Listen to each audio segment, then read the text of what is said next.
Have you ever watched someone hurt you, lie to you, or completely shut down, and then act like nothing happened? Like you're the one being dramatic for even bringing it up? You sit there replaying the conversation in your head, wondering if maybe you are overreacting. Maybe you did imagine it. Maybe you're the problem after all. And the worst part? They seem so calm, so unbothered, almost irritatingly composed while you're falling apart on the inside. That's not an accident. That's not confidence. That's not even peace. What you're watching is a very specific psychological defense mechanism playing out in real time, and once you understand exactly what's happening beneath the surface, you will never look at that behavior the same way again. Because here's what most people don't realize.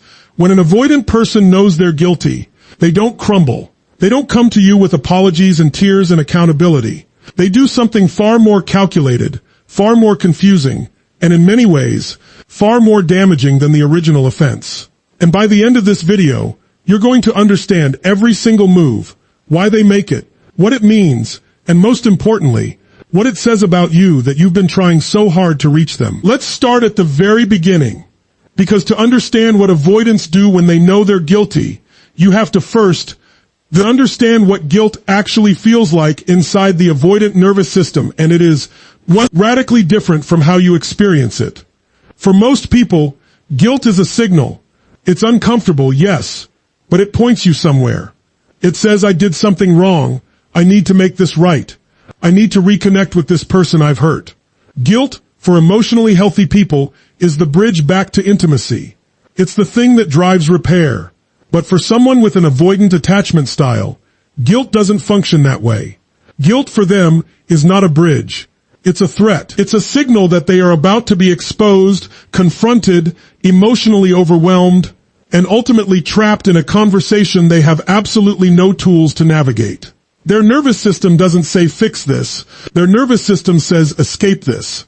And this is where it gets deeply psychological and deeply personal for so many of you watching. Because the avoidant didn't choose to be this way out of cruelty. They were built this way. Often in childhood they learned that expressing guilt, remorse, or vulnerability led to punishment, humiliation, or emotional chaos. They grew up in environments where admitting you were wrong meant you got destroyed, emotionally, verbally, sometimes worse. So they learned to protect themselves by disconnecting from the feeling entirely. They learned that the safest thing to do when you've done something wrong is to act like you haven't. Not because they don't know. They know. But because knowing and surviving feel mutually exclusive to them. Now here's the cliffhanger, and I need you to stay with me on this, because what I'm about to walk you through in the next few minutes explains something that has probably been making you question your own sanity. The behaviors avoidants use when they know they're guilty are so specific, so patterned, and so psychologically sophisticated that most people who experience them spend years believing they were the problem. Years. So stay with me, because this is where it gets real. The first thing an avoidant does when they know they're guilty is they rewrite the story. Not out loud necessarily, not at first. They rewrite it internally. They go back through the events in their mind, and they reconstruct the narrative in a way that repositions them as either the victim or the neutral party. This is not conscious lying in the way most people think of it. This is a deeply ingrained psychological process called cognitive distortion, and for the avoidant, it's as automatic as breathing. They genuinely begin to believe their revised version. They will remember the argument differently.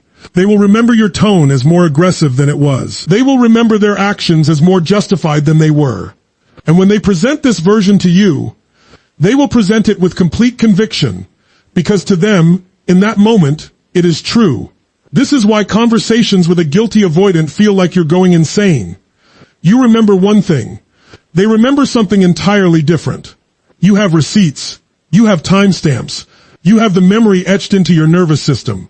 And they look at you with this calm, almost pitying expression, like you're being irrational, like you're the one who's confused. This is called gaslighting by many people. And while that word gets overused, in this specific context it is accurate. The difference is that a narcissist gaslights deliberately, as a power play. An avoidant often gaslights because they genuinely cannot afford, psychologically, to hold the true version of events. The truth is too threatening to their sense of self. Because here's something crucial you need to understand about avoidance. Their entire internal architecture is built around one core belief, and that belief is that they are fundamentally unworthy of love.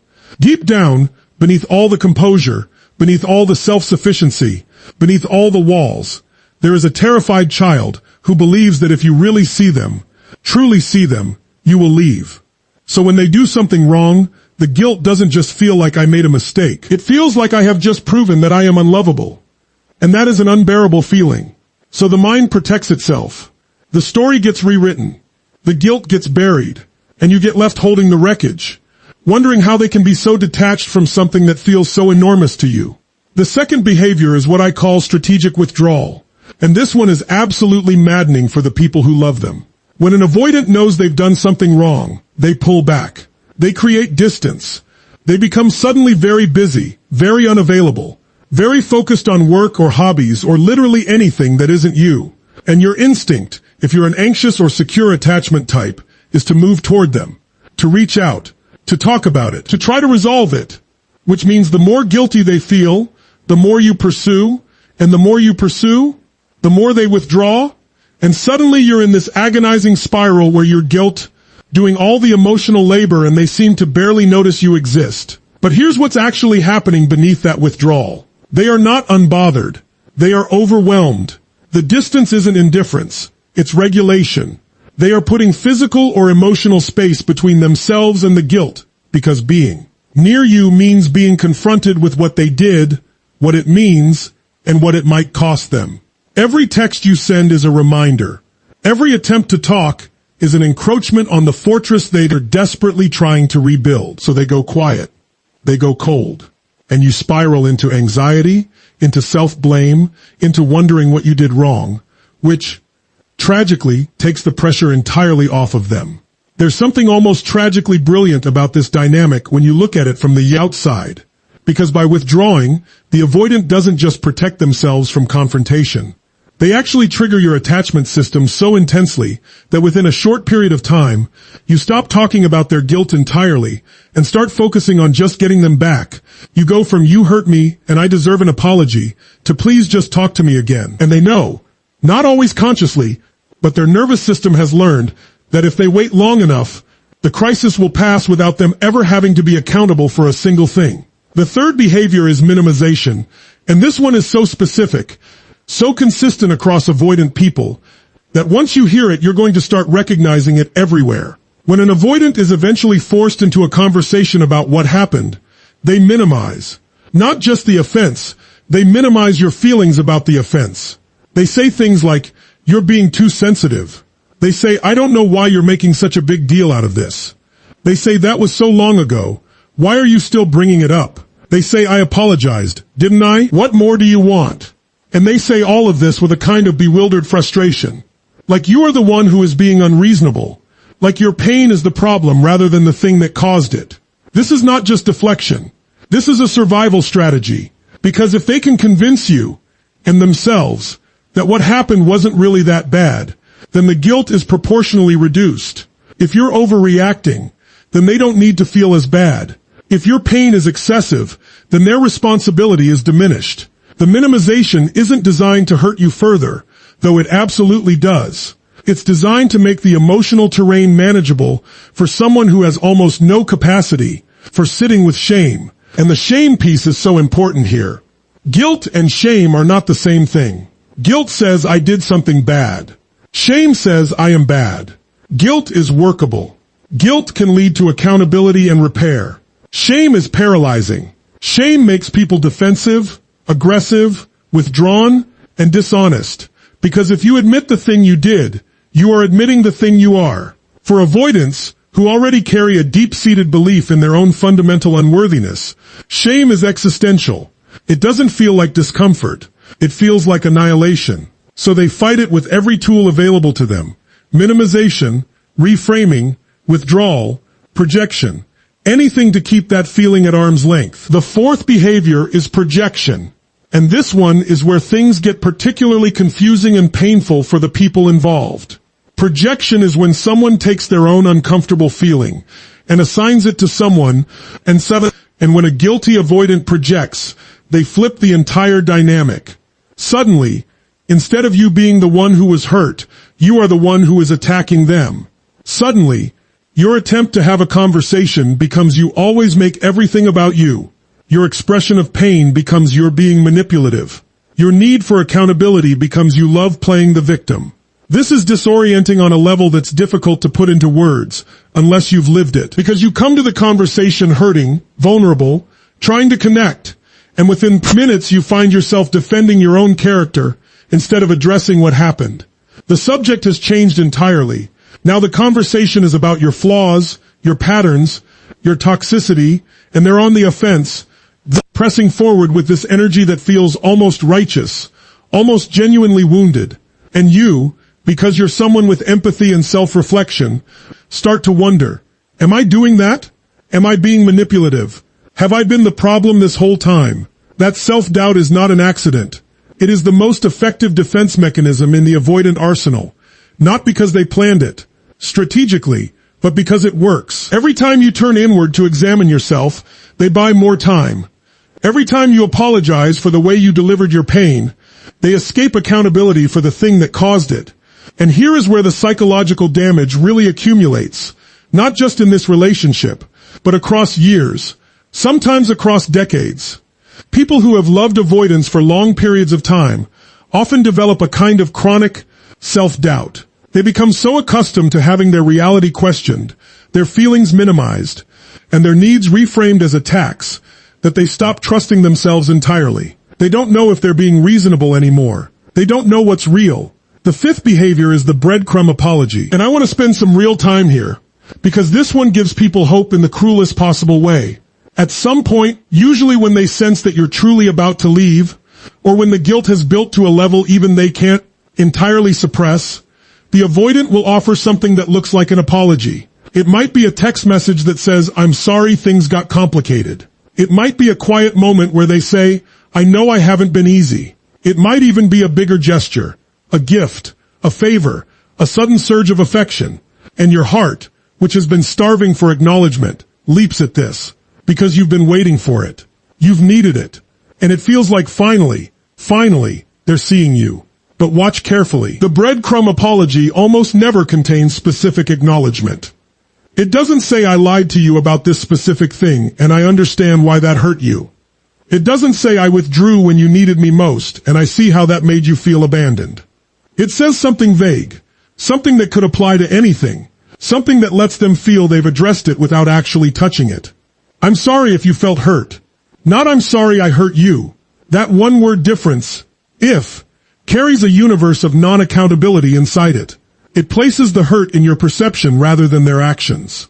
It apologizes for your feeling rather than their behavior. And most people, desperate for any form of repair, accept it. They say thank you, it means a lot.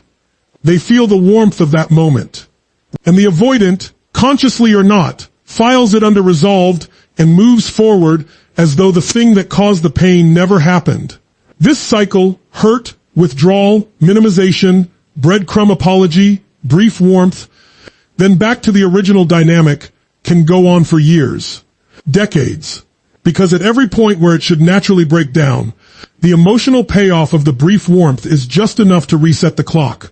You get enough to stay, but never enough to truly heal. And the avoidant never develops the tools they would need to actually change, because the system keeps working exactly as it was built to. Now I want to talk about something that doesn't stay. Dave discussed enough in conversations about avoidant attachment, and that is what the guilt does to the avoidant internally over time. Because they are not actually okay. I know they look like they're okay. I know the composure is infuriating. But inside an avoidant who has hurt someone they actually care about, there is a quiet, chronic, corrosive self-loathing that they will almost never express and may not even consciously recognize. They can't sit with the guilt, so they bury it. But buried guilt doesn't disappear. It calcifies. It becomes part of the architecture. A heaviness they carry without being able to name it. A distance they maintain without fully understanding why. A pattern of self-sabotage that keeps confirming the story they already believe about themselves. Some avoidants drink. Some work obsessively. Some move from relationship to relationship.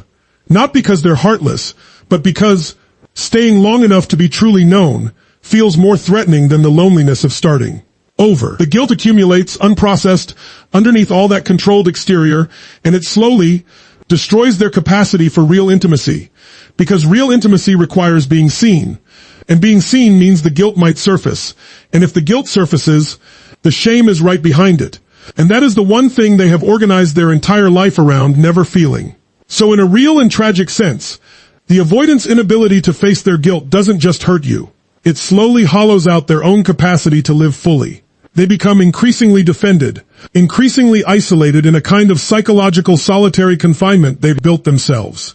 Increasingly expert at the surface of connection with less and less access to the depth of it. And the people who love them, who see the glimpses of who they could be in those rare moments of openness, keep hoping that this time will be different. That this time the walls will come down. That the love will finally be enough. Here's what psychology tells us, and what lived experience confirms for millions of people. The walls don't come down because you love harder. They don't come down because you're patient enough, understanding enough, or forgiving enough. They come down, if they come down at all, when the avoidant person individually decides to do the deeply uncomfortable, deeply threatening work of examining why those walls are there. That means therapy. That means sitting with shame without running from it. That means staying in conversations past the point where every instinct says flee. That is not something you can do for them. That is not something your love can do for them. And accepting that is one of the most painful things a person can do, because it means the outcome was never entirely in your hands, no matter how much you gave. But here's where I want to bring this back to you, because this video was never really just about them. It was about you and what you do with this information. Because understanding avoidant guilt doesn't just explain their behavior. It explains your experience.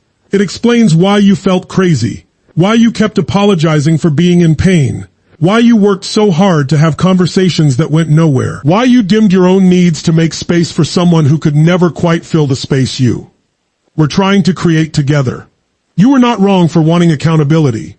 You were not dramatic for needing acknowledgement. You were not weak for hoping that the person who hurt you would, just once, fully see the impact of what they did. Those are not character flaws. Those are the fundamental requirements of healthy human connection. And here is perhaps the most psychologically important thing I can say to you. The fact that they couldn't give you accountability does not mean you didn't deserve it. The fact that they minimized your pain does not mean your pain was not real. The fact that they rewrote the story does not mean your version was wrong. The fact that they projected their guilt onto you does not mean you were the toxic one. You may have absorbed their unprocessed shame so thoroughly that it has become indistinguishable from your own self-concept, and that is the deepest damage an avoidant relationship can do.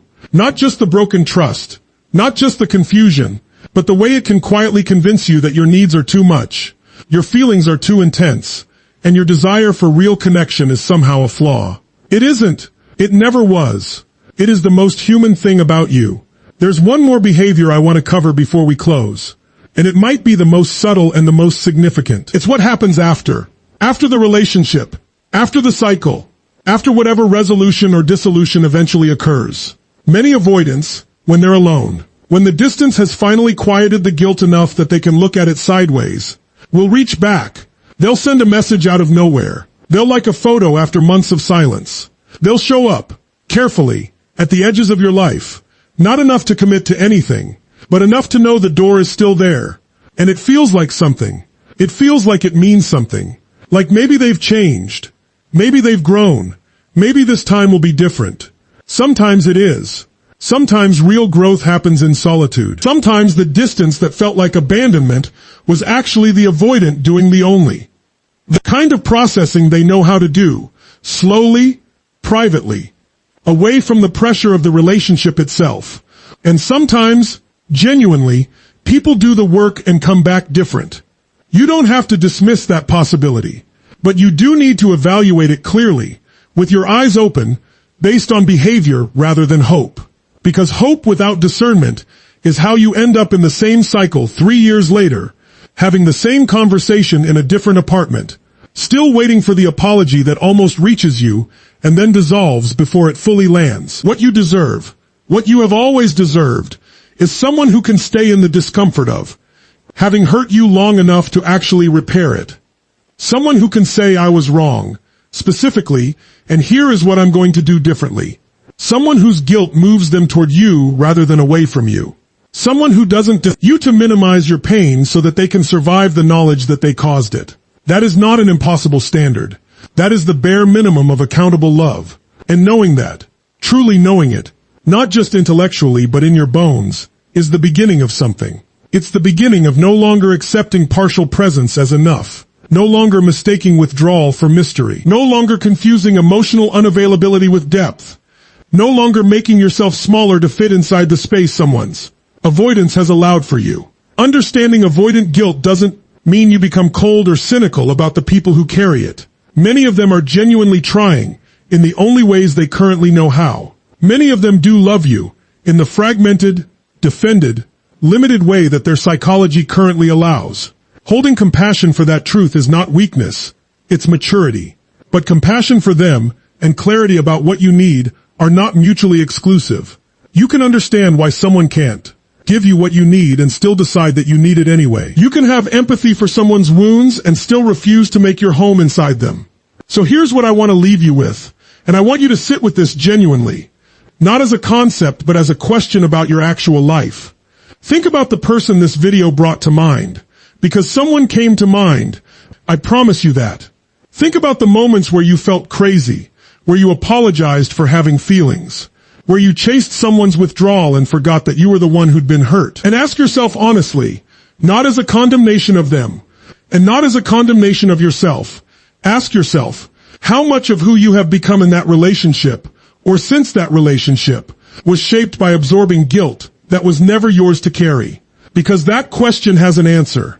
And your answer, whatever it is the beginning of taking back something that was quietly taken from you, not in one dramatic moment, but slowly, over hundreds of small moments where your reality was questioned and you chose, out of love, to doubt yourself instead. Now I want to hear from you, because this conversation doesn't end here.